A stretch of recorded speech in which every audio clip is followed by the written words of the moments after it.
Jadi kami mengambil disertasi kami penelitian di industri pertahanan, di mana industri pertahanan ini adalah industri nasional yang produknya baik secara sendiri maupun kelompok, termasuk jasa pemeliharaan dan perbaikan dan selain pemerintah dapat dimanfaatkan untuk pertahanan negara.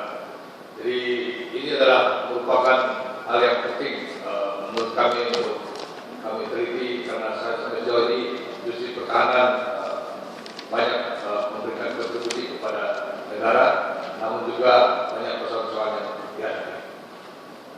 Kami meneliti pada 3, yaitu PT DI di Bandung, PT Pindad, dan PT Listrik.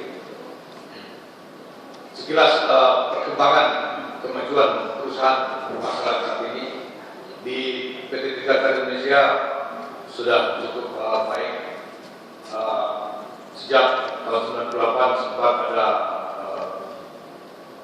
kolaps karena stok bantuan dari MPF, kemudian beberapa masalah yang tentang PHK, terus sekarang sudah mulai kembali, dan produksi dan penjualan Sedo 35, assembling dan penjualan Sedo 95, serta juga mulai EC 725 Koger, BEL dan Bio 105, dan pada tahun 2015 yang lalu, Kopolhukam mewakili Presiden melaksanakan rollout pesawat fixed-wing N-9, dan juga sudah dimulai kerjasama pembuatan pesawat tempur FX dengan Korea Selatan.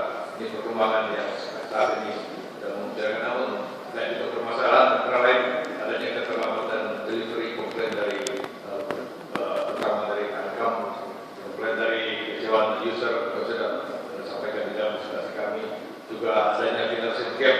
Jadi yang tua dengan yang baru masuk, karena banyak masuk PHK sekarang mulai rekrutmen sehingga terjadi perbedaan perilaku budaya kerja dan di PT Pindad juga perkembangan sudah sejak zaman Belanda ini. PT Pindad sebagai tulang punggung untuk angkatan darat, sekarang produksi senjata, pistol dan panser. Juga permasalahan yang disampaikan di dalam slide kami, masalah-masalah terkait dengan SDM dan juga komplain dan kecewaan.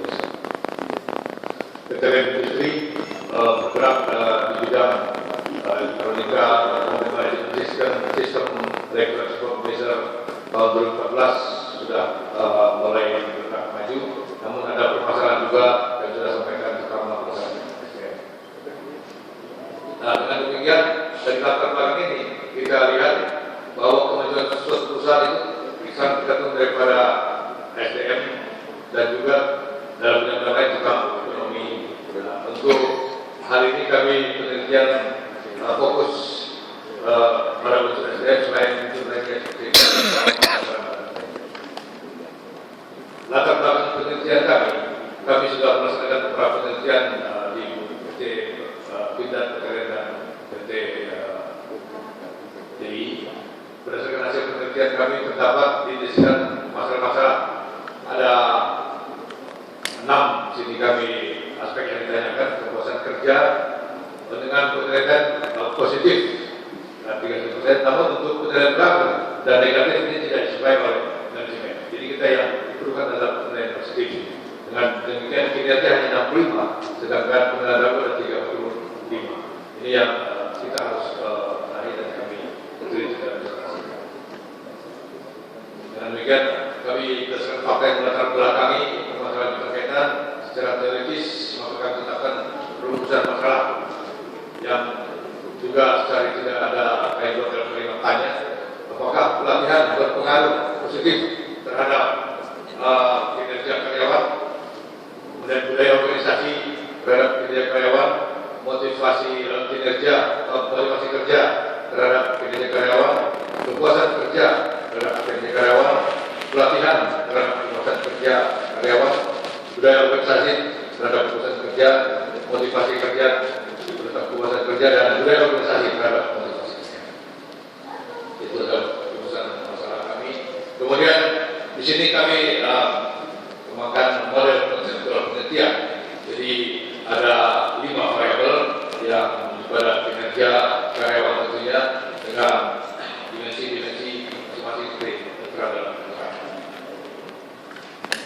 Hipotesis penelitian kami berdasarkan hal tersebut